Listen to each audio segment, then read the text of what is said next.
ఇంకేంటి మీ పేరేంటండి? Abdul Rehman. Okay. Present deputy CM గారు పవన్ కళ్యాణ్ రూలింగ్ ఎలా ఉంది? బాగానే ఉంది కదా, చాలా బాగుంది కదా. ఆయన తీసుకునే డిసిషన్స్ కానీ అవన్నీ బాగానే ఉన్నాయి కదా. ఓకే. అదేవిధంగా ఇప్పుడు డిప్యూటీ సీఎంగా లోకేష్ ఉండాలని కొంతమంది లీడర్స్, టీడీపీ లీడర్స్ అంటున్నారు. దీని మీద మీ అభిప్రాయం ఏంటి? అంటే ఇవ్వచ్చు, లోకేష్ గారు కూడా బాగానే చేస్తున్నారు కదా. ఓకే. అంటే ఇంకా 6 మంత్సే కదా అయింది పవన్ కళ్యాణ్ గారిని చూసి. ఒక 2.5 years తర్వాత ఓకే. ఇస్తే బాగుంటుంది నా నా ఒపీనియన్. ఒకవేళ డిప్యూటీ సీఎంగా లోకేషే ఉంటే పవన్ కళ్యాణ్ పరిస్థితి ఏంటి? పవన్ కళ్యాణ్ ఎలా చూడాలనుకున్నా పరిస్థితి ఏంటి అసలు? ఏమో దానికంటే బెటర్ పొజిషన్ ఇవ్వచ్చు కదా కేడర్. డిప్యూటీ సీఎం కన్నా బెటర్ పొజిషన్ అంటే ఇంక నెక్స్ట్ సీఎంఏ ఉంది. అది కూడా రావచ్చేమో, చెప్పలేం కదా. Okay. Okay. Coming to deputy సీఎంగా ఒకసారి లోకేష్ గారికి ఇస్తే పవన్ కళ్యాణ్కి లో కాకుండా హై పొజిషన్ సీట్ ఇస్తేనే ది బెస్ట్ అని వాల్యూ ఉంటుందని మీ ఒపీనియన్? కళ్యాణ్ గారికి క్యాడర్తో సంబంధం లేదు.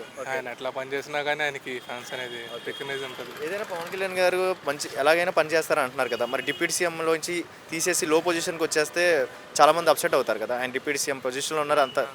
నా ఒపీనియన్ ప్రకారం అయితే పవన్ కళ్యాణ్ గారికి పొజిషన్తో పని లేదు. ఓకే. ఆయన డిప్యూటీ సీఎంగా లేనప్పుడు కూడా చాలా మంచి పనులు చేశారు. ఇప్పుడు వచ్చిన తర్వాత ఏంటంటే అదొక ట్యాగ్ అంతే ఆయనకి, నేను అనుకోవడం. అంటే ఈ టీడీపీ లీడర్లు అంత వ్యతిరేకంగా మాట్లాడుతున్నట్టు లోకేష్ గారినే డిప్యూటీ సీఎంగా చేయాలి, పవన్ కళ్యాణ్ గారు ఓకే అంటే లోకేష్ గారు బాగా కష్టపడ్డారు, బాగా చేశారు అంటున్నారు. అంటే పవన్ కళ్యాణ్ కష్టపడలేదా అని ఇది కూడా డిఫరెన్స్ కనపడుతుంది కదా. కష్టపడ్డారు, లోకేష్ గారు కూడా కష్టపడ్డారు కాబట్టి. యాక్చువల్లీ మా ఎమ్మెల్యే కూడా లోకేష్ గారే. ఆయన చాలా మంచి పనులు చేశారు మా కాన్స్టిట్యున్సీకి.